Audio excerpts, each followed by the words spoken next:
Hey, at this week's episode, we're in Buckley, Michigan at the Old Tractor and Steam Show.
Hey, we're here with Jason, and this is a huge steam engine tractor.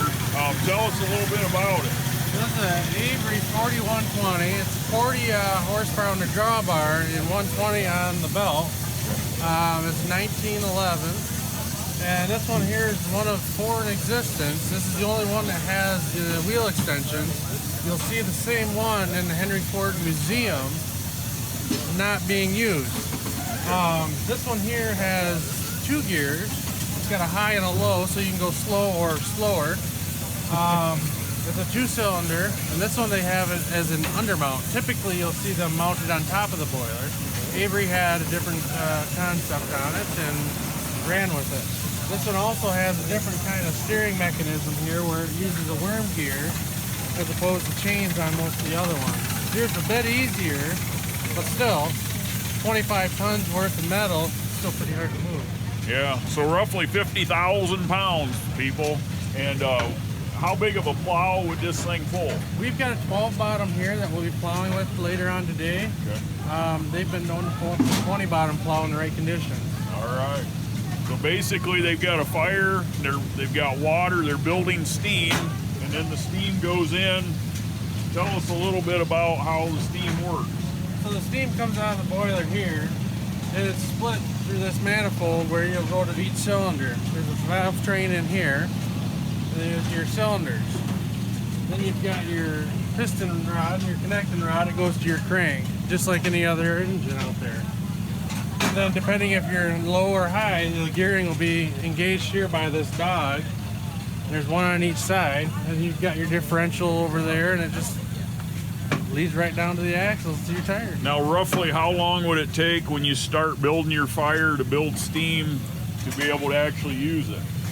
2 to 3 hours, depending. If we used it the night previous, about an hour and a half, 2 hours. Okay, so you would keep a fire going all night? So that Not you could typically. Work. I mean, okay. Back in the day, if they're working in the wintertime, they would keep something going to keep the boiler from getting cold, and it makes the firing a little bit easier. Okay. But showtime here, we just fire them and let them go out, and then the next morning you'll put your hand on the boiler, it'll be warm. I mean, okay. there's a lot of iron there to keep it warm all night. All right. Well, thanks a lot. We'll be excited to see it a little bit.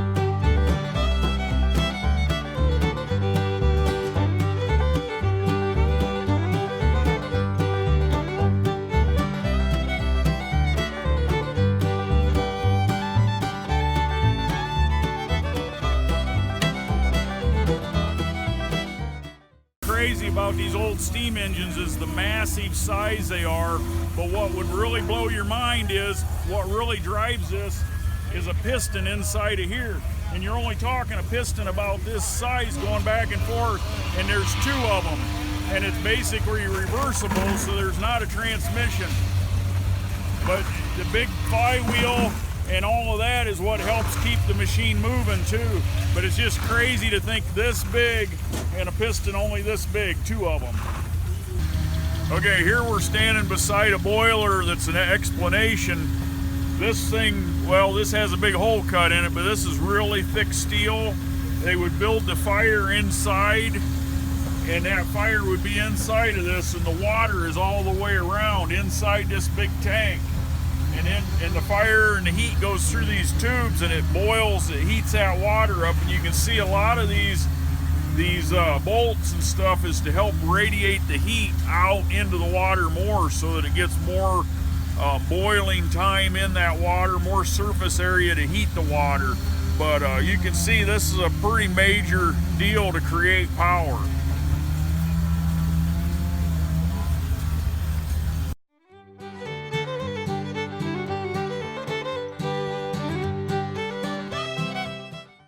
Back in the early days, they would have maybe one steam engine running a whole oil field.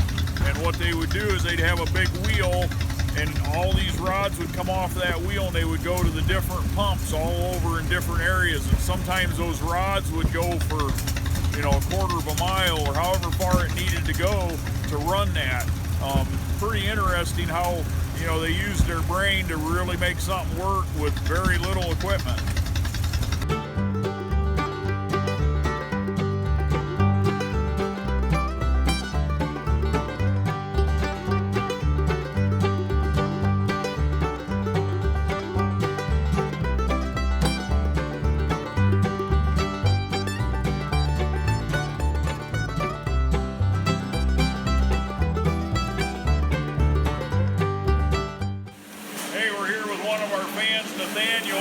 He's into the steam engine stuff, and he's got some small scale steam engines. Explain some of this to us.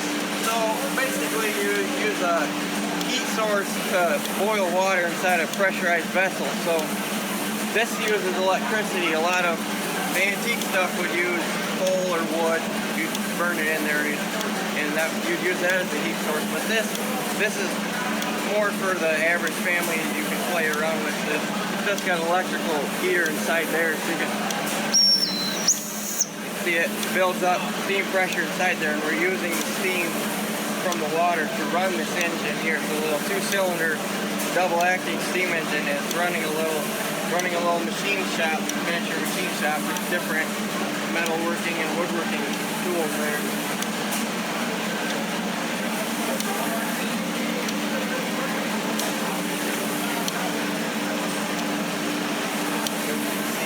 The thing about steam engines is because they're double acting, they can actually be ran in reverse. If you watch, I can stop it and make it spin the opposite direction. That's why on the traction engine, you don't see a transmission, it's a straight gear drive.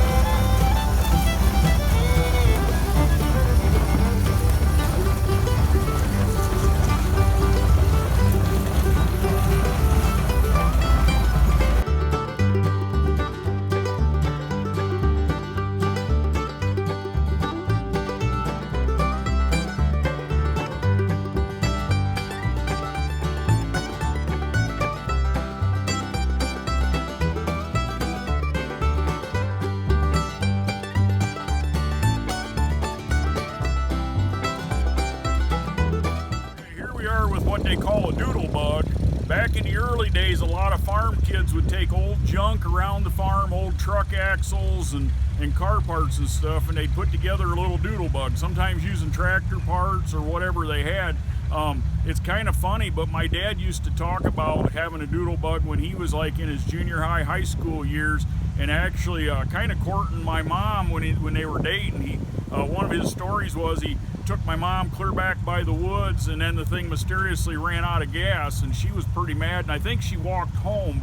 But these things are pretty neat. A lot of them are getting to be newer, a little bit fancier than what they would have been back in the day, but a lot of these old guys are reliving their childhood.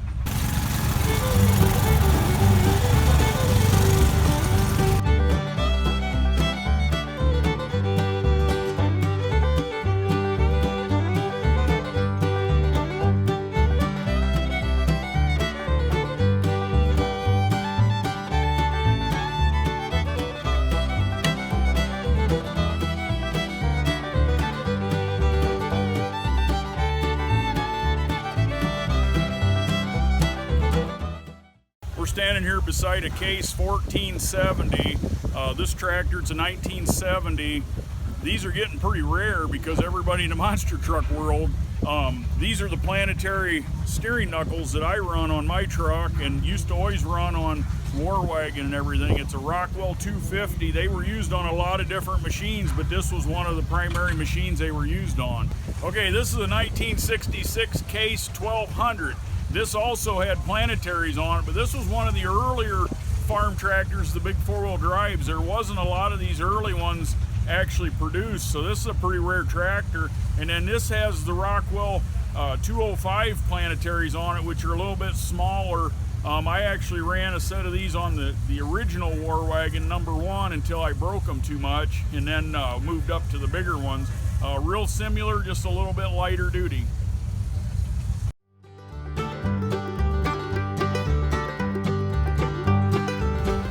Hey, we're here with Punk.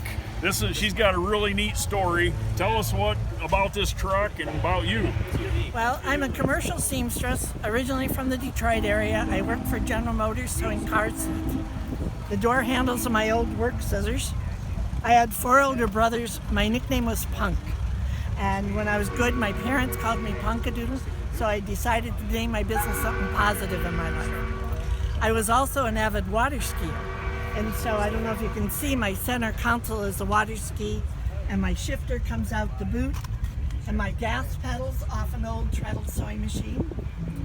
And my gas tanks are from an old outboard. I have boat cleats. These are my husband's old service van tires. Now tell us about your fencing here. This would have been old sewing machine. Yes. I didn't want it to be a Singer truck, so I have Singer, Standard, another Singer, and then the tailgate's made with a white. And these are all sewing machine treadle bases. These 2 circles would have been a thread stand, and it would have stood up straight with a post, and there would have been a pipe in the center with 2 hooks for your thread to come out. So everything about the truck is about me. And I tell my husband he really loves me.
Hey, this week we're at Buckley.